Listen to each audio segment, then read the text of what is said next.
Hello, this is Izzy, Noah, Gavin, and Ariel with Group 5 doing protests and the media. In a world where information can be found with a type and a click, it's never been harder to find the facts of a given situation. Since President Trump's first term, he's sought to find and support undocumented immigrants across the country. Los Angeles is a sanctuary city, or a city that protects the rights of undocumented immigrants. There's no evidence that President Trump violated sanctuary city ordinances. However, by deploying ICE into downtown LA, he pushed the city into chaos. People mobilized against the actions they believe showed a disregard for the laws in our society. The name No Kings reflects American rejection of any government other than democracy. The No Kings movement was born on June 14th in response to several actions against under Donald Trump and his administration. These actions include increased ICE agent activity, defunding of public education, reduction and removal of Medicaid, restrictions to reproductive care, and access to gender affirming care. In the modern age of obtaining information from online, simply looking at social media platforms of traditional news is not enough to grasp what a given situation holds. With so many different perspectives online, it's difficult to obtain factual information and come to a personal conclusion.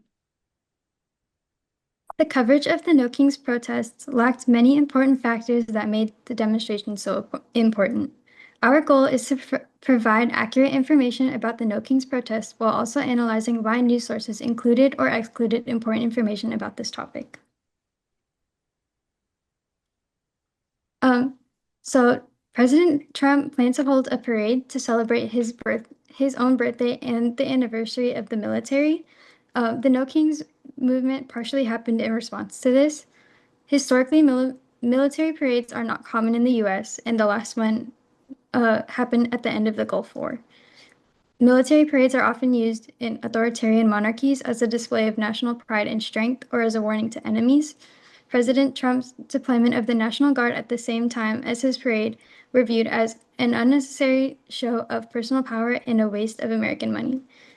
In the picture on the left, you can see a very similar parade in Russia. This was their Victory Day parade, and in the picture on the right is the military parade in the US. So across the nation, over 4 million people attended, and they made signs and they waved flags and they came up with different chants. A lot of different performances happened across downtown LA and in many other parts of the country. They celebrated different cultures and the diversity of our heritage, and their goal was to remain peaceful throughout the day. But the media rarely portrayed performances and opted to focus on matters that diminished the demonstrators' voices instead. Protest behavior. According to the No Kings website, uh, the main objective was to stay calm and to resist and de-escalate any type of violence during the march. And throughout the time, there were outbreaks of violence, including, for example, a man driving his car into a crowd and to attempt an attempt to hurt police officers. And the actions of a few violent demonstrators did harmfully portray these protesters in not a good light and really like sidetracked onto like their whole meaning of the protest instead of fighting for these rights for immigrants. It really drifted away, unfortunately, during some time. And leading and continuing on, the betrayal of protesters by the media. Left-leaning outlets often showed protesters being empathetic and coming together as a community, really, emphasizing defense of democracy and the and to the coming to defend immigrant communities. While the right-leaning outlets cast them as a threatening or dangerous, highlighting clashes and disorder from my previous example, people running over officers or fighting against officers. And with the natural, middle lane outlets, they really did attempt to balance. and often reduce protesters to both sides and flattening moral like moral stakes and having what's the word? A clear to have opportunity for both sides to be heard. Uh, this frame shaped how the public perceived legitimacy, with many outsiders forming opinions, not from direct experience, but from media narratives. Protesters' voices were often reduced to their actions, overshadowing their actual demands and motivations, what I've mentioned before. And state surveillance and vulnerability. The same visibility that fueled mobilization also exposed activists to monitoring.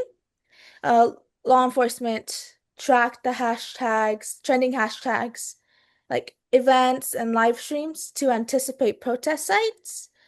This enabled premeditative police and National Guard deployments, reducing protesters to the element of surprise. Um, Digital tools cut both ways, empowering organization, but it also expanded the state of control, highlighting its fragile balance between freedom of expression and government surveillance.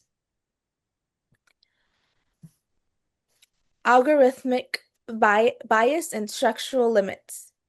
Social media has prioritized, oh my gosh, sorry, prioritized sensational protest contents like clashes and blockades over nuanced policy discussions.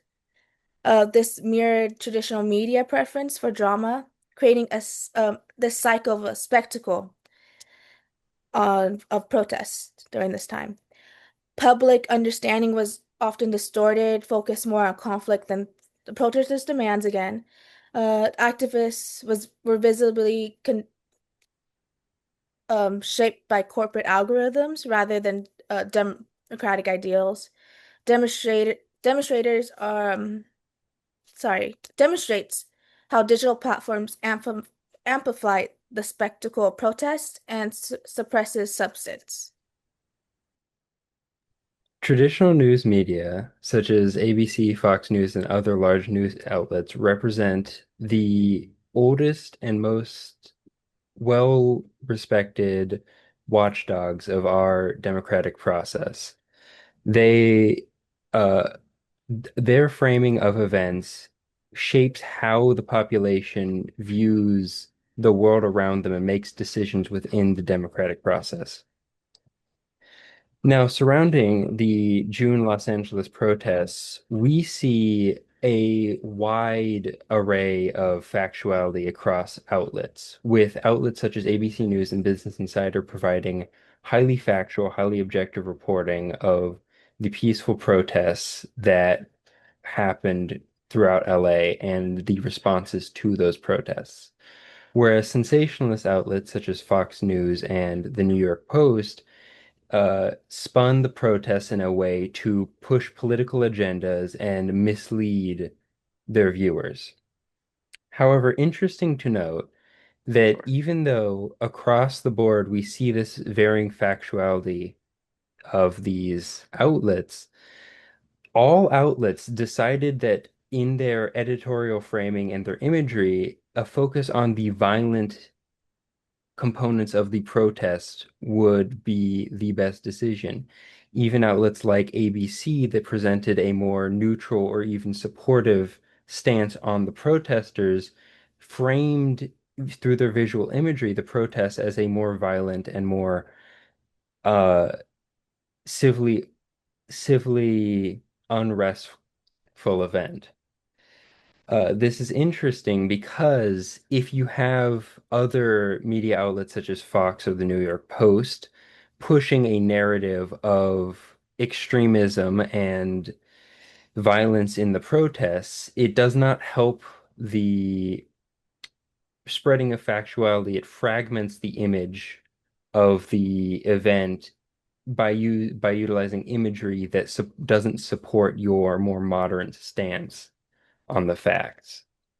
And we can see an effect of this through a Pew Research study from June of 2025 that shows that both Republican and Democratic voters can't agree on basic facts, and they attribute that a large part to not getting the same information from the media.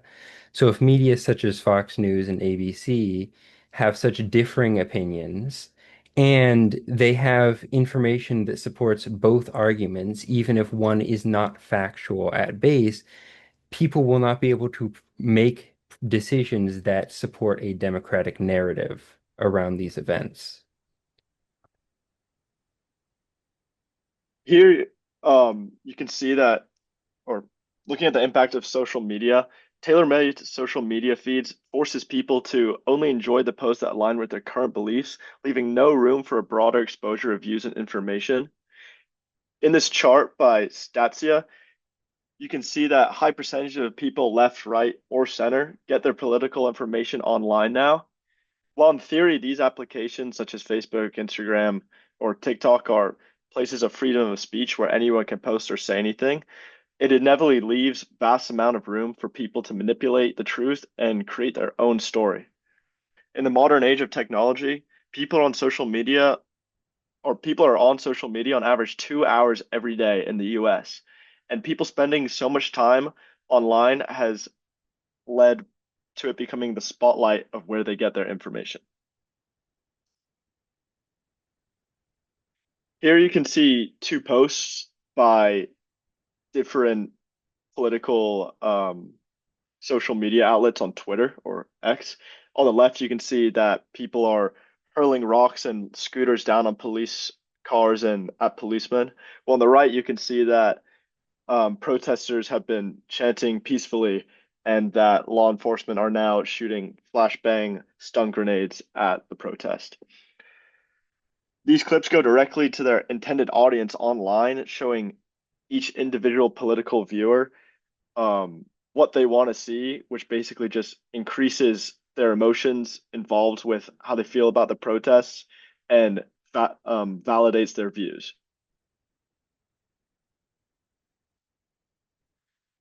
One of the predominant reasons of the protests in June was because of the Trump administration and how they swore on the crackdown of illegal immigration. As we can see by stats from ICE.org, um, you need to look at other presidencies and how they handled the same issue to kind of compare and contrast accurately of a situation. Obama had a record number of deportations. The Trump's first administration had around 100,000 less deportations per year on average, and the Biden's presidency had even less. Looking at these views, you can kind of gauge how to approach and feel about the deportation as a whole. And it's important to look at all these different facts and to have a good understanding of what to protest about or say instead of just getting information from online. Uh, all in all, we see an event right now that has been that in past would have been portrayed in an equitably representative way by the media in its totality, where media outlets that pushed political agendas onto the event would have been on the fringe of the conversation. But now we see engagement becoming the largest driver of media consumption, which has resulted in a fragmentation of the narrative for people across the political spectrum, making decisions that would previously underline the democratic process difficult and greatly hampering media's role as a watchdog of the democratic process.